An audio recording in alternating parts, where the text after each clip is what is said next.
해보자. 자, 우리 오늘 얘들아 12페이지 외래어의 개념과 범위를 볼 거고, 자 그리고 좀 뒤로 넘겨봐. 40페이지 펴보세요. 페이지별로 하는 건 아니고요, 파트별로 할 거예요. 그래서 40페이지의 사회 파트, 노블레스 오블리주 들어봤나요? 네. 그래서 이렇게 두 개 지문할 거야. 다시 옵니다. 일단 첫 번째 외래어의 개념과 범위 좀 살펴볼게요. 자, 얘들아 1문단 봐보자. 1문단. 1문단. 잠깐만.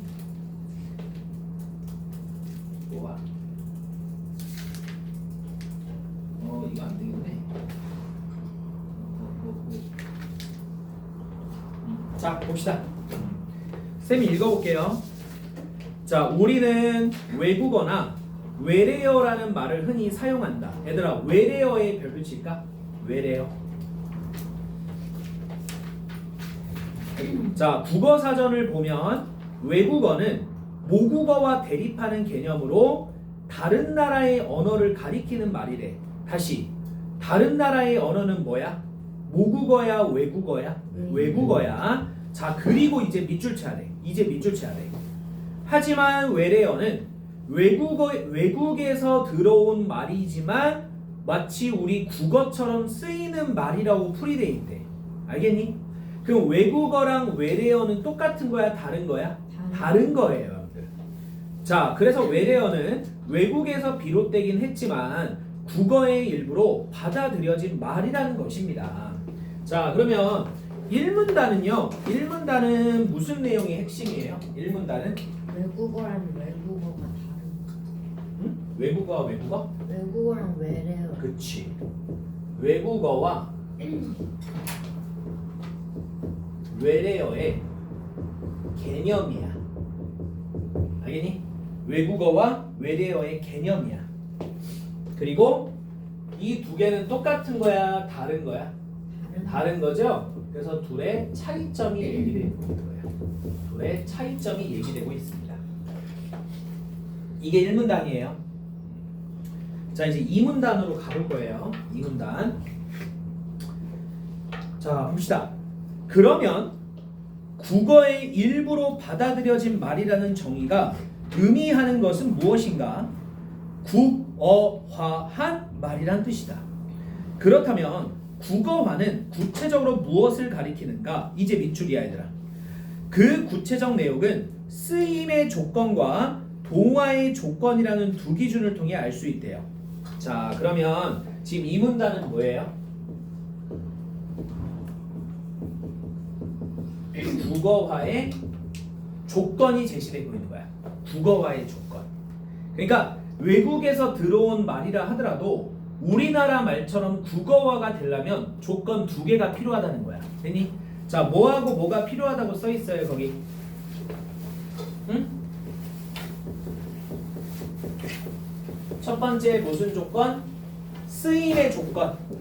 자, 밑줄 쳐놓으세요. 쓰임의 조건. 두 번째는 무슨 조건? 동화의 조건이네. 그래서 동화의 조건에 밑줄 쳐놔.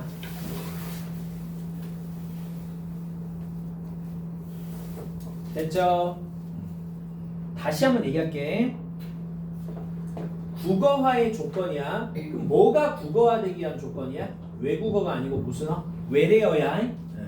그 외래어가 우리나라 말로 정착되기 위한 조건, 첫 번째는 쓰임의 조건과 두 번째는 동화의 조건이라는 거야. 그러면 얘들아 3문단에서 왠지 무슨 얘기 나올 것 같아? 그치, 나올 거야. 알겠지? 자, 이제 우리 3문단으로 가보자. 3문단 읽어볼게요. 기네요. 3문단은 좀 짧네요. 쓰임의 조건은 쓰임의 조건의 별표. 우리말 문맥송에서 널리 사용되어야 한다는 거래요. 해당 단어가 특정한 담화에 한두 번 사용되고 말거나 특정한 부류의 사람들에게만 사용되는 것이 아니라 일반적으로 널리 쓰여야 된다는 거래요. 자, 그러면 뭐 3문단은 뭐의 조건이에요? 쓰임의 조건에 대한 설명이네. 그치? 쓰임의 조건에 대한 설명이 나오고 있는 거예요. 자, 그러면 4문단은 당연히 뭐가 나오겠니? 동화의 조건이 나오겠지. 자, 읽어볼게. 되게 길다. 동화의 조건의 별표. 동화의 조건은 해당 단어가 우리말의 특징을 지니게 되어야 한다는 거래. 자, 예를 들어 동화는 음은, 문법, 의미의 세 가지 측면에서 이루어진답니다. 자, 다시 음은 요거부터 좀 해볼게. 자, 일단 동화의 조건이 설명되어 있는데 일단 동화의 조건에서 첫 번째 뭐 나왔니? 음은 그 다음 뭐 나왔어요? 문법 의미. 그 다음에 세 번째 의미. 자, 이렇게 이게 나와 있죠? 자, 읽어볼게요. 자, 음운상의 동화의 밑줄. 얘들아, 음운상의 동화의 밑줄. 이게 첫 번째 측면이야. 원래의 발음이 우리말 소리로 바뀌는 것을 말합니다. 영어의 F나 R 소리가 우리말에서는 피읍과 리을 소리로 바뀌는 것을 들 수 있고, 자, 밑줄. 문법 면에서의 동화야. 이게 두 번째 측면이야. 원어에서 가졌던 문법적 특징이 없어지고 우리말의 특징을 갖게 되는 것을 말한대요. 자, 영어에서 단수와 복수를 구별해서 쓰는 셔츠가 국어에서는 항상 복수 형태인 셔츠의 형식으로만 사용되다든가, 외국어 단어가 우리말에서 형용사나 동사구시를 할 때에는 항상 뭐뭐 하다라는 형태로만 사용되는 것을 들 수 있대요. 자, 이제 밑줄. 의미면에서의 동화야. 이게 세 번째 측면이야. 의미면에서의 동화는 우리말 속에 들어와 그 고유한 의미가 변화되는 것을 말합니다. 국어에서의 미팅이 남녀 학생들이 사교를 목적으로 갖는 모임을 뜻하거나, 마담이 술집이나 다방의 여주인을 가리키는 말로 의미가 변화되는 예를 들 수 있대요. 자, 이게 음은, 문법, 의미 세 가지 측면에서의 동화의 조건이야. 알겠니? 자, 그러면 봐봐. 얘들아, 보세요. 이 쓰임의 조건과 동화의 조건은 외국에서 들어온 말이 우리나라 국어화가 되는 조건이 되는 겁니다. 됐나요? 자, 이제 5문단 내려가 보자. 5문단 보자. 자, 외국어 단어가 처음에 들어올 때는 해당 언어의 특징을 그대로 갖고 있어 우리 말이라고 볼 수 없대요. 언제요? 처음에 들어올 때는요. 따라서 사전에서도 외국어로 보는 단어는 표제어로 등재하지 않습니다. 반면 외래어는, 이제 밑줄 쳐 얘들아, 밑줄 쳐. 반면 외래어는 일반적으로 널리 쓰이면서도 또 우리말에 동화된 것이기 때문에 우리말의 일부로 볼 수 있대요. 자, 그런데 이제 밑줄 치자. 외래어가 오랜 시간 널리 쓰여서 일반인들에게 외국에서 온 말이라는 의식이 없어져 고유어와 똑같이 취급되게 되면 그 말은 따로 구분하여 별표 귀화어로 하기도 한대. 그래서 귀화어는 사전에서도 어원만 별도로 표시할 뿐 밑줄 외래어의 경우처럼 원래의 외국어 단어를 나란히 적지 않습니다.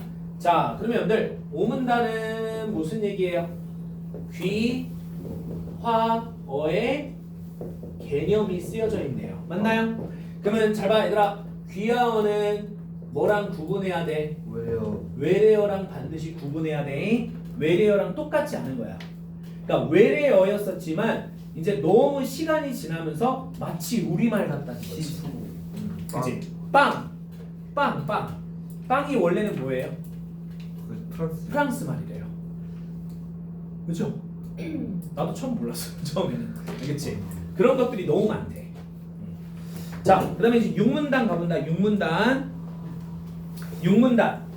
자, 외래어 개념을 엄격하게 정의하는 입장에서는 자, 밑줄 쓰임의 조건과 동화의 조건을 모두 갖춘 부류만을 외래어로 인정하지만, 자, 오늘날 우리가 외래어로 인식하는 어휘들은 상당 부분 국어 속에 널리 쓰이긴 하지만 동화 과정을 완전히 거치지 못한 것들도 포함된대요.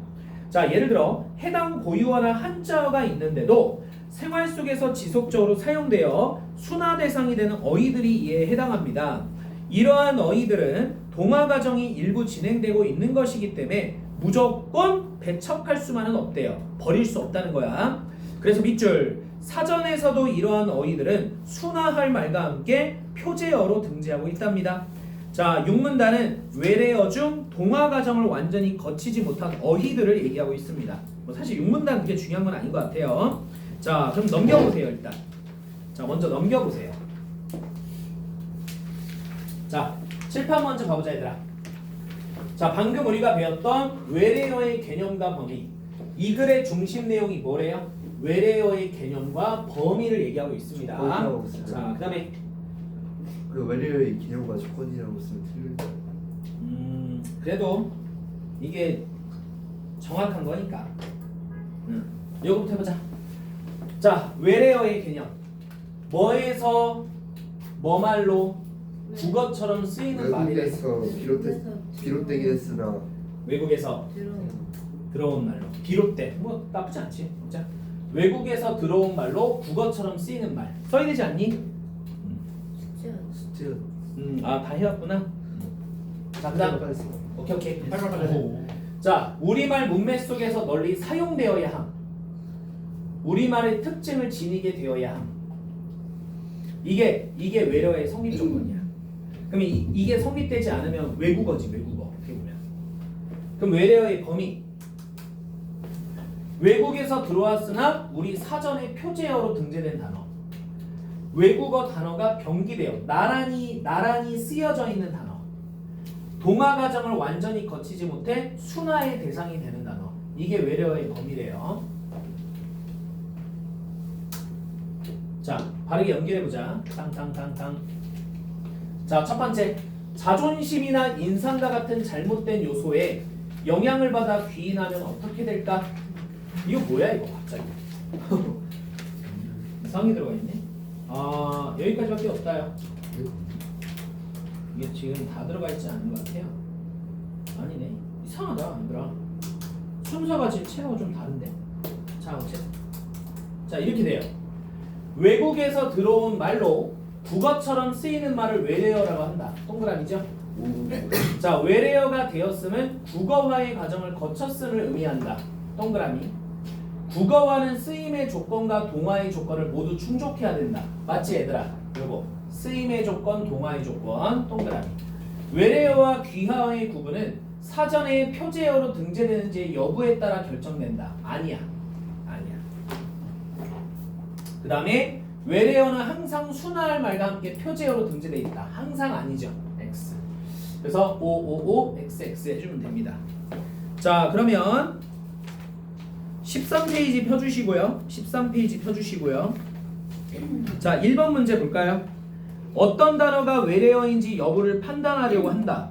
윗글로 보아 판단 과정에서 사용해야 하는 기준으로 볼 수 없는 것. 지금 13페이지 1번 보는 거야. 외국에서 들어온 말인가? 우리말의 특징을 갖고 있는가? 우리말 문맥 속에서 널리 쓰이는가? 국어사전에 표제어로 등재되어 있는가? 이 4개는 기준이 되거든 얘들아. 근데 단어가 유래한 나라에서 현재 쓰고 있는가? 이거는 앞에 아무리 글을 읽어봐도 없어요. 오케이? 그래서 5번이 정답이야. 이 글에 나타나 있지 않습니다. 자, 2번 문제 가볼게. 보기는 단어를 사전에서 검색했다. 윗글을 바탕으로 보기를 이해한 것으로 틀린 거야. 자, 일단 기억부터 볼까? 타이트하다, 몸에 꽂기다, 팽팽하다로 순화, 시간적인 여유가 없다, 빠듯하다로 순화, 내용 따위가 자세하고 충실하다, 밀도 있도록 순화. 그럼 1번. 기억은 외래어 중 우리말의 문법적 특징을 가지게 된 경우에 해당한다. 맞아요. 니은 아나운서, 뉴스 보도 사회 실황 중계의 방송을 맡아 하는 사람 또는 그런 직책. 니은은 우리말에 동화되어 널리 쓰이는 우리말의 일부로 볼 수 있는 외래어이다. 맞습니다. 자, 그 다음 트러블, 말썽 충돌 고장 문제점 불화로 순화. 디귿의 트러블에서 러는 원래 소리와 우리말 소리가 일치하는 경우에 해당한다. 맞을까 얘들아? 맞아요? 디귿의 트러블에서 러는 원래 소리와 우리말 소리가 일치하는 경우에 해당할까?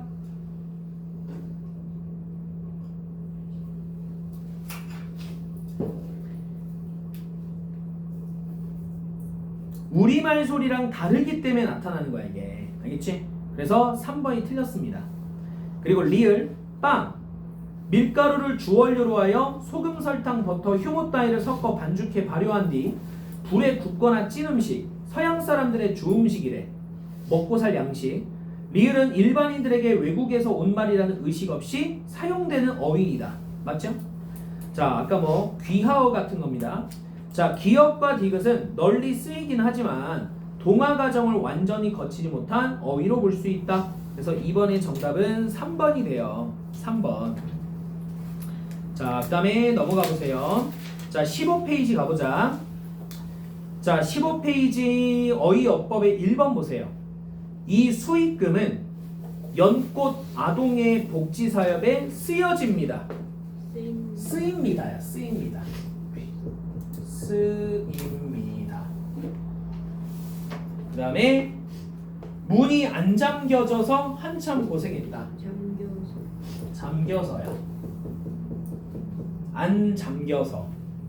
이 옷이 사람들에게 어떻게 보여질지 궁금했다. 보일지야, 보일지. 자, 그 다음에 4번. 동일한 범주에 속하는 대상을 일정한 기준에 따라 나누어 갈래를. 와, 이거 어려울 수도 있겠다. 오. X예요. 부류라 그래요. 부류. 부류. 4번의 X야. 부류. 아, 갈래구나. 성질, 양식, 사상 따위가 다르단 것이 서로 같게 되는 것을 동화라고 한다. 같게 되는 거니까 동화, 동그라미. 같을 동자야 얘들아. 함께 나란히 적는 것을 병기라 한다. 동그라미. 따돌리거나 거부하여 밀어냄을 배척이라고 한다. 동그라미. 동그라미. 자, 이렇게 해서 받고 넘겨보세요. 넘겨보면 40페이지 가볼게요. 40페이지.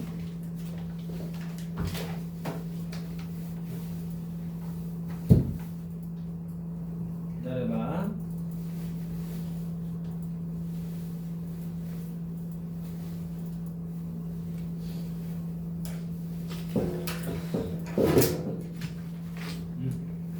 자, 40페이지 요건 좀 들어가 보자 이제.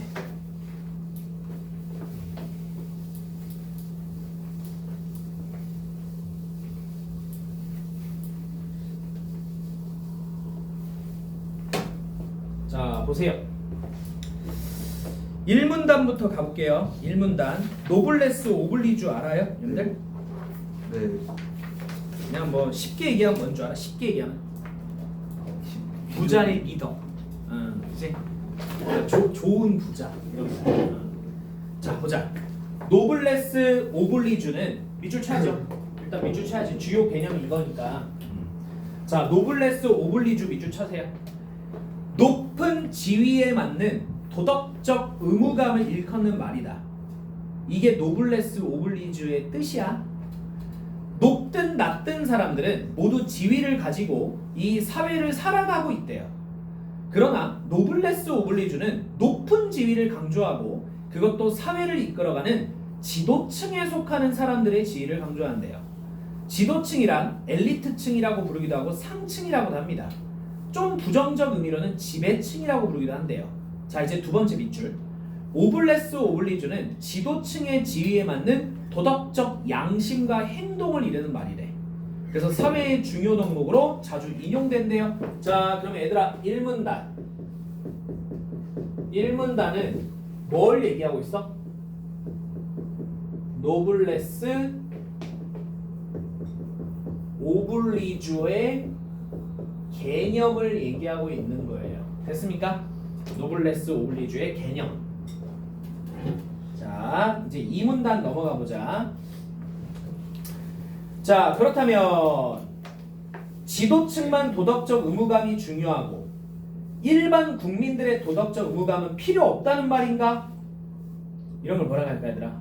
물어보고 자기가 물어보고 자기가 답하는 거 뭐라 할까? 자문자답이라 그래. 또는 문답법이라 그래. 다시 뭐라고 한다고 얘들아? 문답법. 물론 그럴 리도 없고 그렇지도 않다.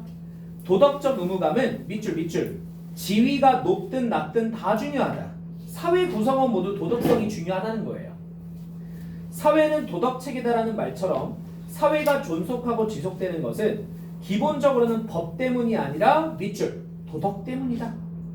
한 사회 안에서 수적으로 얼마 되지 않는 지도층의 도덕성만이 문제가 될 수는 없고 밑줄 화합하는 사회 인간이 존중되는 사회는 국민 전체의 도덕성이 더 중요하대요. 자, 그럼 이 문단은 뭘까 얘들아?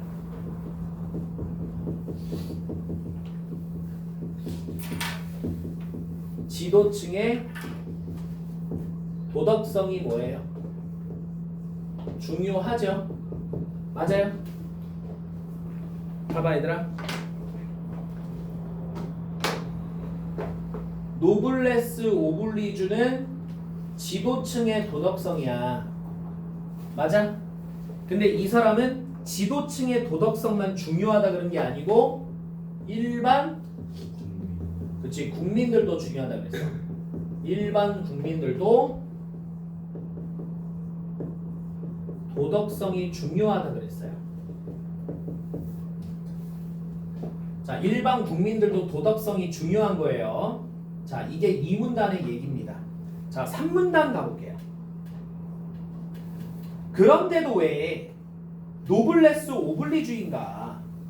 왜 지도층만의 도덕적 의무감을 더 중요시하는가? 이유는 명백하다. 우리식 표현으로는 윗물이 맑아야 아랫물이 맑기 때문이다. 뭔 소리예요, 여러분들? 자, 봐봐. 여러분들이 이제 성인이 돼서 결혼해서 애를 낳았어.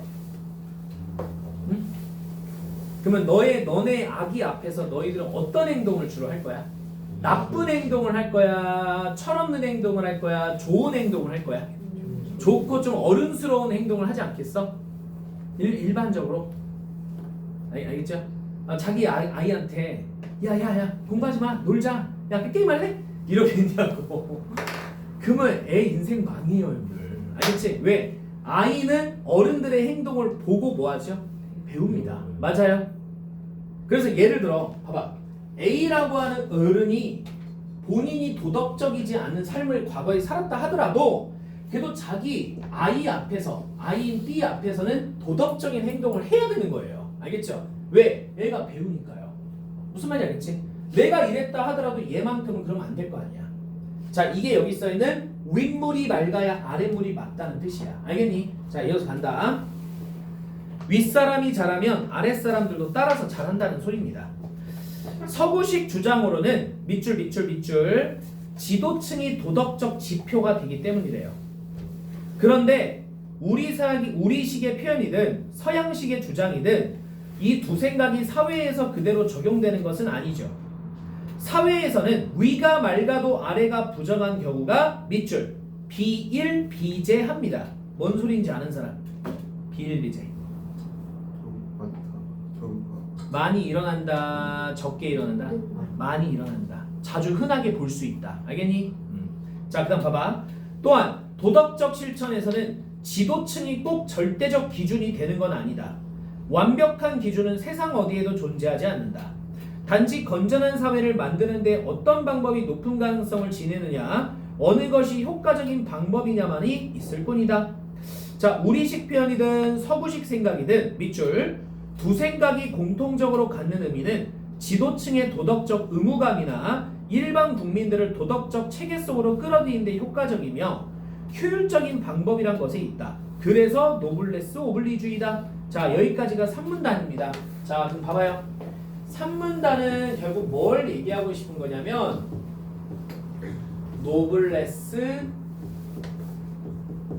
오블리주를 강조하는 이유가 얘기되어 있는 거예요. 알겠죠? 왜냐면 봐봐 얘들아. 이 문단에서 뭐라 그랬어요? 이 문단에서 노블레스 오블리주 지도층의 도덕성이 중요하다. 알겠니? 하지만 그것만큼이나 일반 국민들의 도덕성도 중요하다는 거야. 알겠니? 근데 왜 노블레스 오블리주를 왜 강조하냐 이거야. 됐지? 자, 그래서 그게 3문단에서 서술이 돼 있는 거야. 자, 이제 4문단으로 가볼게요. 그런데 우리는 어떠하노? 왜 우리 사회 지도층의 상당수는 도덕적 상층이라고 불리지 못하냐? 노블레스 오블리주가 없기 때문이다. 밑줄 치세요. 안타깝죠? 노블레스 오블리주를 찾아보기 어렵다는 거야 얘들아. 선진국 사회의 상층과 우리 사회의 상층은 어떤 차이가 있느냐? 우리 사회가 있대. 우리 사회가 어디예요? 우리나라요. 자 갑시다. 이들 사회의 상층은 밑줄 재산과 권력 그리고 위신만 높게 가지고 있는 것이 아니라 도덕적 수준 또한 그들 국민에 비해 상당히 높대. 이게 선진국 사회의 상층이 존경받는 상층이나 도덕적 상층인 이유야. 자, 이 점이 선진국 사회의 상층이 존경받는 상층이 되는 이유다. 이에 비해 이제 밑줄 우리나라 사회의 상층은 돈과 힘과 높은 지는 가지고 있어도 도덕성이 떨어진다는 소리를 듣고 있대요. 언제 써서 쓰여진 글이에요? 이거니까 사실 얘들아 이 글은 논설문 같은 거야. 그렇다. 팩트가 아니라고 알겠지? 이 사람이 주장이야. 그러니까 이거를 진실인지 아닌지를 파헤칠 필요는 없어. 알겠니?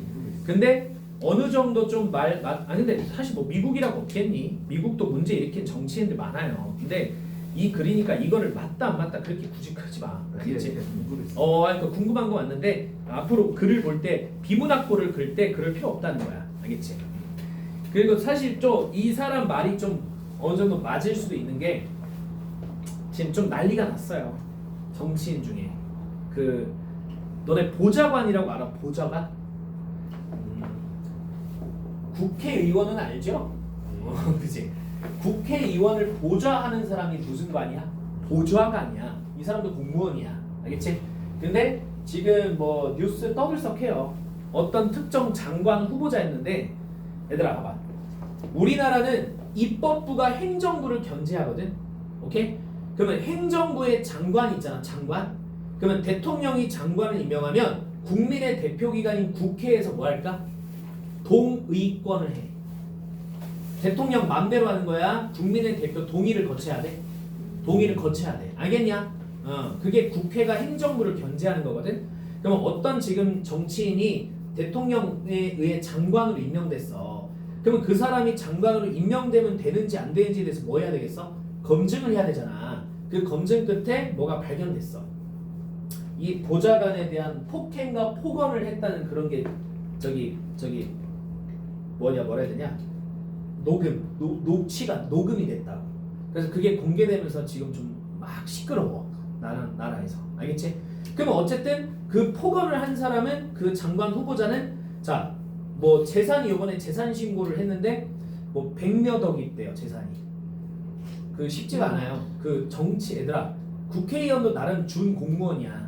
근데 그 사람들이 재산이 왜냐면 기업인이 아니잖아. 기업인이 아니야. 근데 수백억을 갖고 있는 거는 뭘 가지고 돈을 이렇게 증식한 걸까? 기업인이 아니잖아. 아니 재산을 어떻게 늘렸냐고. 세금을 내는 거잖아. 뭐겠어? 잘 모르겠어? 그치. 그렇게 큰 돈을 벌 수가 없다니까 얘들아. 그 사람들은 월급 받는 사람들이야. 사업을 하는 사람들이 아니니까. 첫 번째는 뭐겠어? 주식 또는 뭐겠니? 도박. 아니. 카지노. 부동산. 그래 부동산. 도박 카지노는 몰라. 내가 모르잖아. 알겠지? 했는지 아닌지 모르니까 빼고 부동산.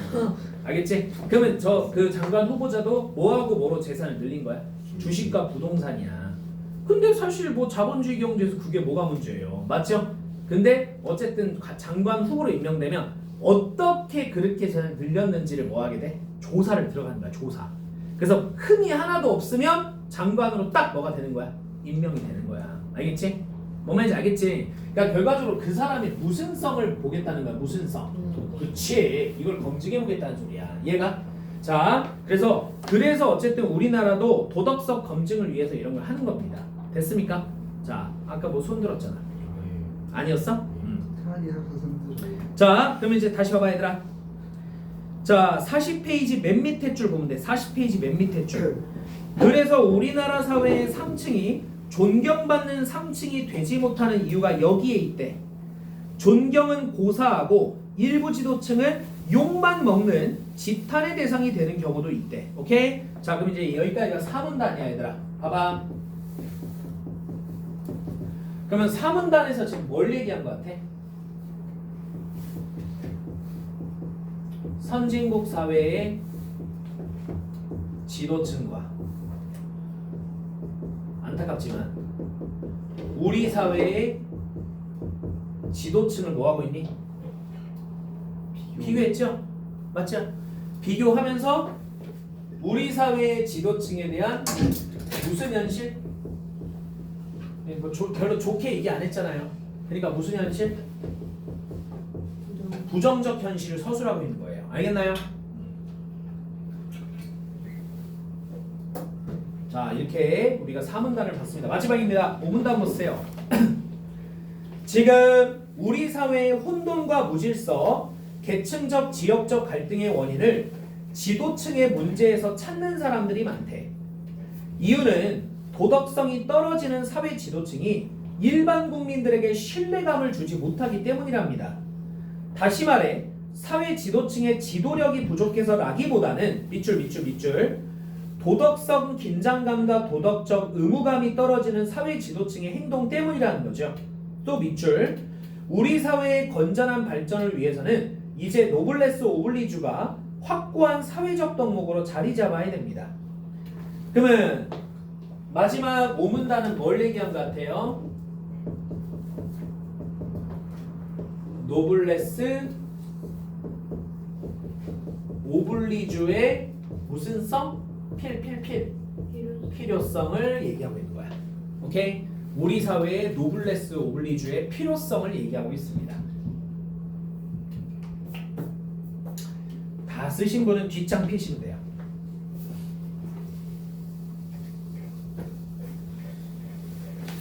자, 뒷장 피면 맞나? 이번에는 맞나? 맞네. 자, 1문단 채워보자. 노블레스 오블리주의 의미. 높은 지위에 맞는 뭐예요? 도덕적 의무감이래. 뜻이야, 뜻. 그리고 지도층의 지위에 맞는 도덕적 양심과 행동이래. 자, 2문단. 지도층의 도덕성 못지않게 중요한 일반 국민들의 도덕성이야. 그럼에도 불구하고 왜 노블레스 오블리주를 강조하냐? 지도층의 도덕적 의무감이 일반 국민들을 도덕 체계 속으로 끌어들이는 데 가장 효율적인 또는 효과적인 방법이기 때문이야. 윗물이 맑아야 아랫물도 맑다. 알겠지? 그 얘기했던 거예요.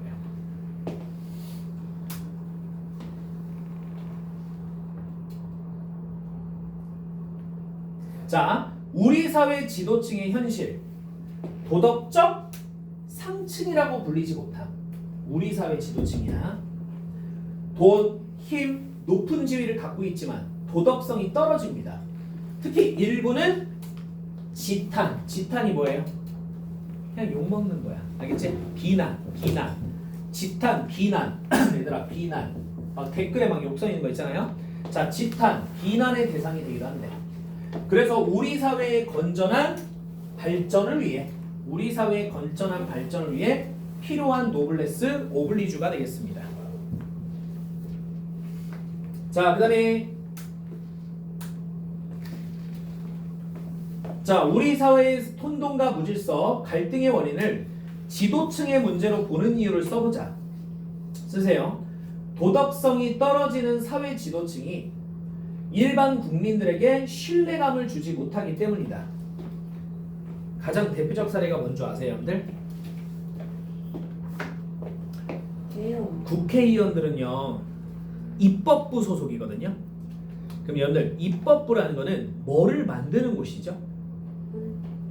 입법부 법을 만드는 곳이죠. 맞지? 맞죠?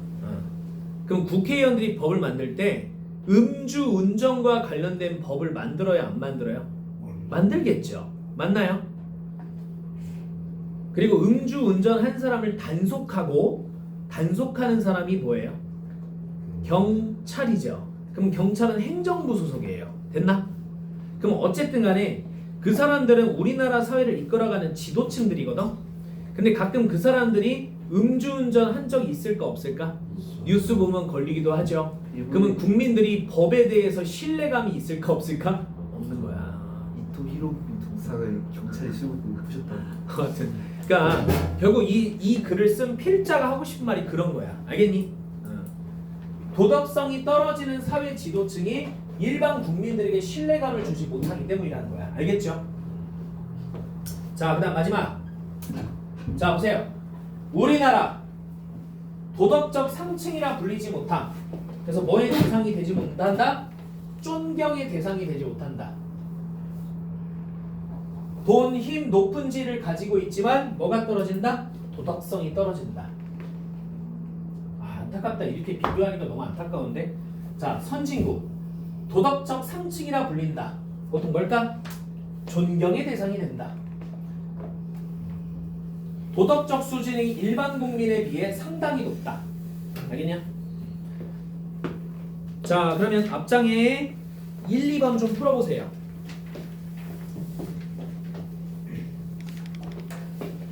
자, 1번 보세요. 윗글의 논리전개 과정을 정리할 때 적절하지 않은 것은 몇 번? 3번. 그렇지, 3번. 역사적으로 지도층의 행위에 사회의 완벽한 기준이 되어왔기 때문입니다. 산문단을 보면 절대적 기준, 완벽한 기준은 없다 그랬어. 자, 글쓴이 생각을 비유적으로 정리할 때 가장 적절한 것은 1번. 윗물이 맑아야 아랫물도 맑다지. 그치, 1번이지, 1번. 그치. 그래서 내가 그런 게 있어요. 그 아들이 게임 이제 슬슬 시작됐어. 게임을 막 너무 좋아하는 거 있지, 알지?